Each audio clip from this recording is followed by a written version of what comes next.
ரகசிய உண்மைகள் சேனலை பார்த்து கொண்டிருக்கும் உங்கள் அனைவருக்கும் சுமதி ஸ்ரீயின் அன்பு வணக்கம். இந்த பகுதியில் நம்ம நிறைய பரிகார முறைகள், பரிகார தலங்கள், ஆன்மீக கேள்வி பதில்கள், ஆன்மீக சந்தேகங்கள், என்ன பிரச்சனைக்கு என்ன மாதிரி வழிபாடு பண்ணணும்னு தொடர்ந்து பார்த்துக்கிட்டு இருக்கோம். இன்னைக்கு ஜாதகத்தில் இருக்கக்கூடிய கர்ம வினைகளை நீக்கி தரக்கூடிய, யாருக்காவது ஜாதகத்தில் சூரியனால் தோஷம் இருந்தால், சூரியன் கிரகணமாக இருந்தால் அதற்கு என்ன பரிகாரம் பண்ணணுன்றதை பற்றி தான் இன்றைக்கி நான் உங்களுக்கு சொல்ல போகிறேன். ரொம்ப ரொம்ப ரொம்ப அற்புதமான ஒரு பரிகாரம். நம்ம எல்லாரும் வாழ்க்கையில் கஷ்டப்படுறோன்னா அதுக்கு என்ன காரணம்? நாம் செஞ்ச கர்ம வினை, பாவம். சில பேர் சொல்லுவாங்க, என்ன பாவம் பண்ணனே தெரியல, இவ்வளோ கஷ்டப்படுறேன் அப்படின்னு. நம்ம ஏதோ பாவம் பண்ணியிருக்கலாம், அந்த கர்ம வினையை தானே நம்ம அனுபவிச்சுட்டு இருக்கோம். அந்த கர்ம வினையை நீக்கி தரக்கூடிய வழிபாடு தான் ரத சப்தமி வழிபாடு. தை மாதம் அமாவாசை முடிந்த பிறகு வரக்கூடிய வளர்பிறை சப்தமி அன்றைக்குத்தான் ரத சப்தமி வரும். இந்த வருஷம் பிப்ரவரி மாதம் 16ஆம் தேதி ரத சப்தமி. என்ன பண்ணணுன்றதை நான் உங்களுக்கு சொல்கிறேன். பீஷ்மர் அம்பு படுக்கையில் இருந்தார் இல்லையா? அப்போ அவர் நமக்காக சொன்னது தான் விஷ்ணு சகஸ்ரநாமம். பீஷ்மர் அம்பு படுக்கையில் இருக்கும்போது வியாசர்கிட்ட பேசிகிட்டு இருக்கிறார். அப்போது எனக்கு ஏன் இவ்வளவு கஷ்டம்? வியாசர் சொன்னார், நீ ரொம்ப நல்லவன் தான், ஆனால் கௌரவர்கள் செஞ்ச ஒரு தப்பையாவது நீ தட்டி கேட்டியா? பாவம்னா நாம் பண்ணுறது மட்டும் பாவம் இல்லை, ஒருத்தன் பாவம் பண்ணும்போது இது தப்பு பண்ணாதன்னு சொல்லாமல் இருந்தால் அதுவும் பாவம் தான். இப்போது பீஷ்மர் கேட்டார், அப்போ என்னுடைய பாவம்லாம் நீங்கிறதுக்கு என்ன வழி? அப்போதான் வியாசர் எருக்க இலைகளை கொண்டு வந்து பீஷ்மருடைய உடல் முழுக்க அடுக்கி வைத்து அவருடைய பாவம் நீங்கியதாக மகாபாரதம் நமக்கு சொல்கிறது. இப்போ நம்ம தெரிஞ்சோ தெரியாமலோ ஏதோ பாவம் பண்ணியிருப்போம் இல்லையா? அதுதானே கர்மாவாக நமக்கு தொடருது. அப்போ நம்முடைய கர்ம வினைகளை நீக்குவதற்கு ரத சப்தமி அன்னைக்கு நாம் என்ன பண்ணணுன்றதை நான் சொல்கிறேன். வீட்டுக்கு பக்கத்தில் எங்கேயாவது எருக்க இலைகள் கிடைக்குதான்னு பாருங்கள். முதல் நாளே கூட நீங்கள் எடுத்து வச்சுக்கலாம். ஒவ்வொருத்தருக்கும் 7 எருக்க இலைகள். வீட்டில் எத்தனை பேர் இருக்கிறீங்கன்னு பாருங்கள். 3 பேர் இருக்கிறீங்கன்னா ஒவ்வொருத்தருக்கும் 7 எருக்க இலைகள் தயார் பண்ணி வச்சுக்கோங்க.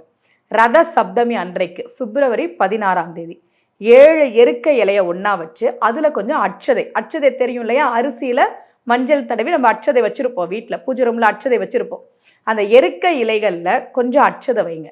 ஆண்களாக இருந்தால் கொஞ்சம் விபூதி வச்சுக்கோங்க, பெண்களாக இருந்தால் கொஞ்சம் மஞ்சள் வச்சுக்கோங்க.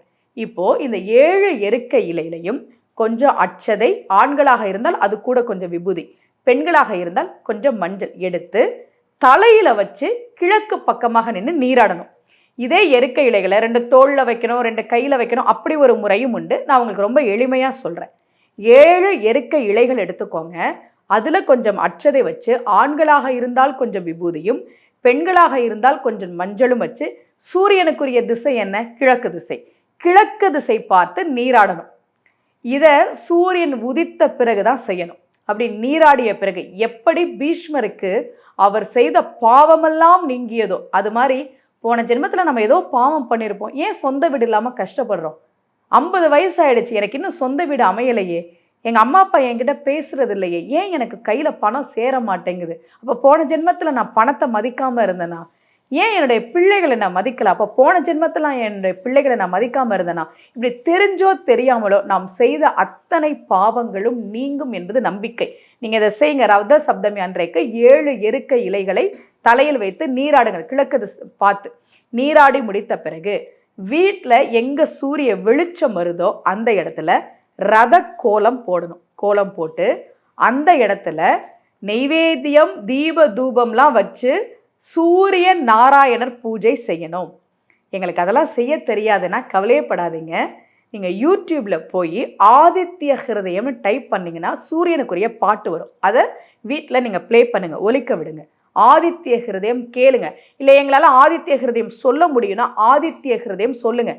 எங்களுக்கு சூரிய நாராயணர் பூஜை செய்ய தெரியும், தாராளமாக அதை செய்யலாம். இந்த பூஜையெல்லாம் நீங்கள் செய்து முடித்த பிறகு, ஆதித்ய ஹிருதயம் கேட்ட பிறகு, ஜாதகத்தில் சூரியனை குறிக்கக்கூடிய, சூரியன் அப்படின்றது ஒரு கிரகம் இல்லையா? ஒவ்வொரு கிரகத்துக்கும் காரகத்துவம் உடைய உறவுன்னு ஒன்று இருக்குது. இப்போ சுக்கிரன்னா மனைவி, அது மாதிரி சூரியன் அப்படின்னா அப்பா, மாமனார்.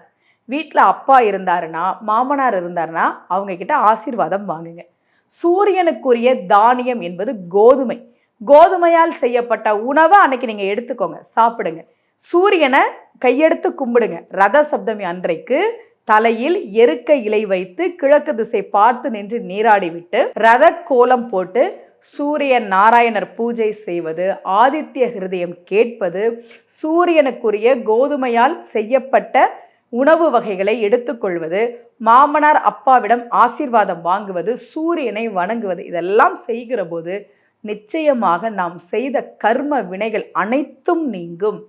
திருமூலர் திருமந்திரத்தில் சூரியனை பற்றி அவ்வளவு பாடல்களை பாடியிருக்கிறார்.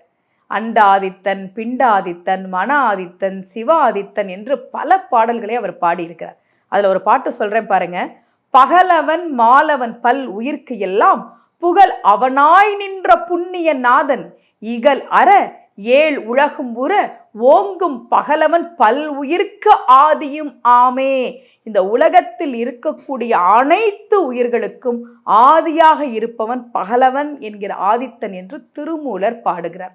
அப்போ ரத சப்தமி அன்றைக்கு நீங்கள் சூரியனை வழிபாடு செய்கிற போது நான் சொன்ன இந்த முறைப்படி எருக்க இலைகளை தலையில் வைத்து கிழக்கு திசை பார்த்து நின்று நீராடி சூரியனை வழிபாடு செய்கிற போது ஜாதகத்தில் சூரிய தோஷம் இருந்தால் நிச்சயமாக நீங்கும். எவ்வளவு பெரிய கர்ம வினை இருந்தாலும், எவ்வளவு பெரிய பாவம் நம்மை துரத்தினாலும் அது நிச்சயமாக நீங்கும். ரத சப்தமி அன்றைக்கு இந்த வழிபாடை செய்யுங்கள். இதே போல ஒரு பரிகார முறையோடு உங்கள் அனைவரையும் சந்திக்கிறேன். அனைவருக்கும் அன்புடன் சுமதி ஸ்ரீ.